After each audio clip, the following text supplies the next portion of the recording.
Ali Amar, on sait qu'en Europe, en Islande notamment, le Premier ministre est tombé, justement, pour avoir été incriminé dans ces dossiers. Il y a eu une manifestation, je crois, à Casablanca pour protester contre ce scandale. Alors tout à fait, il y a eu une petite manifestation d'une vingtaine de personnes qui se sont rassemblées au centre-ville de Casablanca pour protester contre le silence, l'omerta qui entoure le volet marocain des Panama Papers. C'est une manifestation qui malheureusement a été dispersée, qui a été interdite. Et voilà, donc ça ne veut pas dire que l'opinion publique ne suit pas dans le détail. Et vous, au desk, alors concrètement, comment vous en avez parlé? Est-ce que vous avez relayé l'information des confrères? Alors, contrairement à nos amis d'Intifada, on ne fait pas partie du consortium, même si on a cru une rumeur un peu qui a circulé au Maroc qui dit qu'on a fait secrètement partie du consortium. Non, donc je le dis aujourd'hui, on n'a pas fait partie du consortium.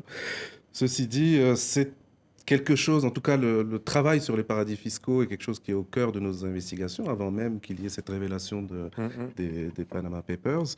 Donc on était un peu préparé à rebondir et à aller Mais éditorialement, qu'est-ce qui vous frappe? Parce que beaucoup disent d'ailleurs, et à juste titre, que certaines des personnalités incriminées n'ont rien commis d'illégal, en fait. Ce qui frappe, c'est surtout d'aller cacher son argent et d'échapper à l'impôt, en fait, alors que des deux côtés de la Méditerranée, au fond, on demande aux citoyens de se serrer la ceinture par temps de crise. Est-ce que c'est un peu votre ligne éditoriale ou est-ce que Non, non, absolument pas.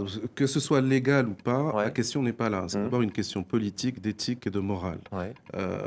Quand on parle de légalité, qu'est-ce que ça veut dire? Ça veut dire que cette personne ou cette entreprise ou ce groupe de personnes ont obtenu de manière discrétionnaire une autorisation à aller investir dans des paradis fiscaux ou aller dissimuler un patrimoine. À travers des sociétés écrans, Donc par quand exemple. ça se fait au Maroc par un personnage public, par un haut fonctionnaire qui est nommé à l'office d'échange, évidemment, il y a un problème d'équité. Et voilà, il y a une asymétrie de traitement en faveur de certaines personnalités. Donc le problème de la légalité est à évacuer.